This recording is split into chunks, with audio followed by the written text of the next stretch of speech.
اسرائیل کا تبریز کے radar centre پر ایک بار پھر حملہ۔ ایرانی میڈیا کے مطابق مغربی اور مشرقی تہران میں بھی دھماکوں کی آواز سنی گئیں۔ اسرائیلی طیاروں نے تبریز سمیت مختلف مقامات پر دوبارہ بمباری کی۔ ایرانی وزیر خارجہ عباس عراقچی کا سلامتی کونسل کا ہنگامی اجلاس طلب کرنے کا مطالبہ، کہا کہ عالمی برادری صہیونی حکومت کو جواب دہ ٹھہرانے کے لیے فوری اقدامات کرے۔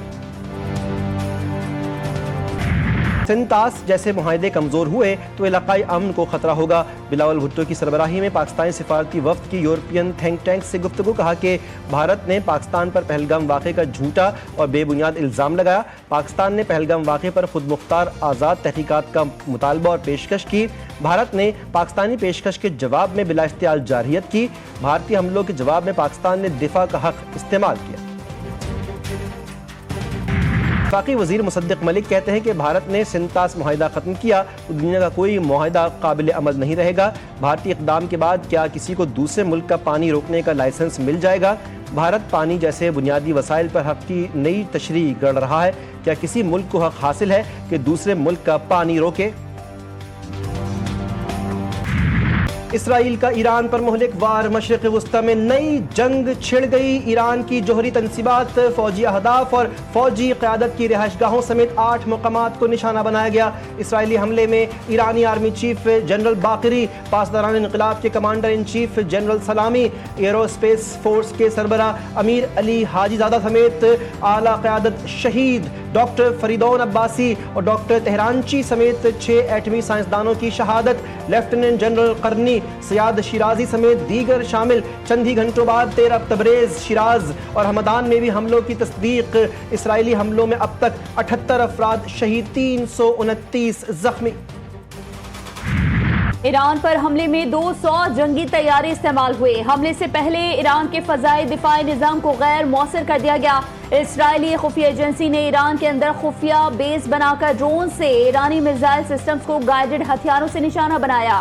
اسرائیلی میڈیا کا دعویٰ، ایران میں آپریشنز کی ویڈیوز بھی جاری کر دی۔ اسرائیلی میڈیا کے مطابق خفیہ آپریشن کے لیے ہتھیاروں سے لیس گاڑیوں اور ایجنٹس کو ایران اسمگل کیا گیا تھا۔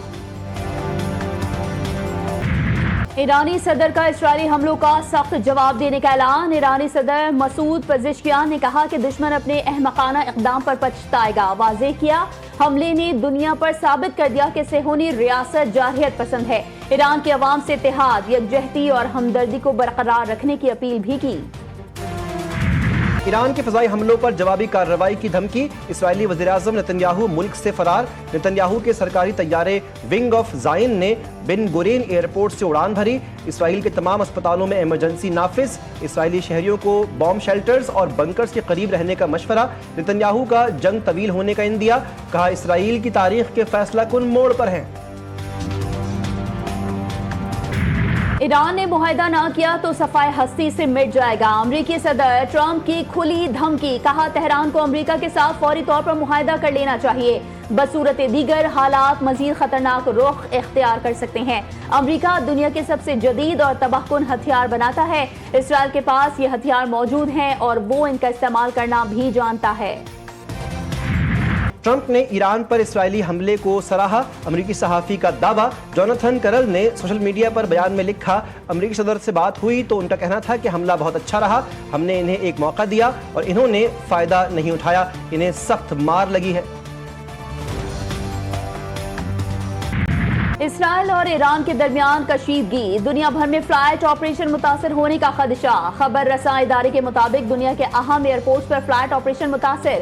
خلیجی ممالک کی اہم پروازیں منسوخی اور تاخیر کا شکار۔ متحدہ عرب امارات کی ایئر لائنز نے تل ابیب، عراق، اردن، لبنان اور ایران سے آنے اور جانے والی پروازیں معطل کر دی۔ بھارت اور شام کا فلائٹ آپریشن بھی متاثر۔ ایران اسرائیل کا فلائٹ آپریشن بند ہے۔ تل ابیب میں ایران کے جوابی حملے کے پیش نظر جہاز محفوظ مقام پر منتقل۔ اسرائیلی جارحیت کے بعد ایران امریکہ کے بالواسطہ ہونے والے جوہری مذاکرات منسوخ۔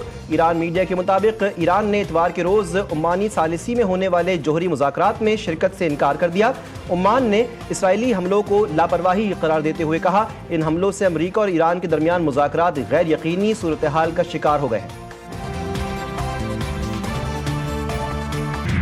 صدر مملکت آصف علی زرداری کی ایران کے خلاف اسرائیلی جارحیت کی شدید مذمت، کہا اسرائیلی حملے ایران کے خود مختاری علاقائی سالمیت کی کھلی خلاف ورزی ہیں۔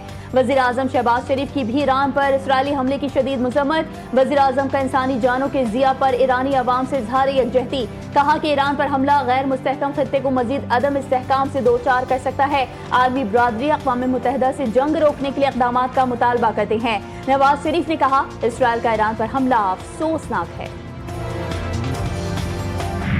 پاکستان کی ایران پر حملے کی شدید مذمت، ایرانی حکومت اور عوام سے یکجہتی کا اظہار۔ قومی اسمبلی اور سینٹ میں ایران پر اسرائیلی حملے کے خلاف قرارداد متفقہ طور پر منظور۔ وزیر خارجہ نے کہا کہ اسرائیل نے UN چارٹر کی خلاف ورزی کی، عالمی برادری کا فرض ہے کہ اسرائیلی حملے کا نوٹس لے۔ ایاز صادق نے اسرائیل کو دہشت گرد ریاست قرار دیا۔ سینیٹر عرفان صدیقی بولے اسرائیل دہشت گردی کر رہا ہے۔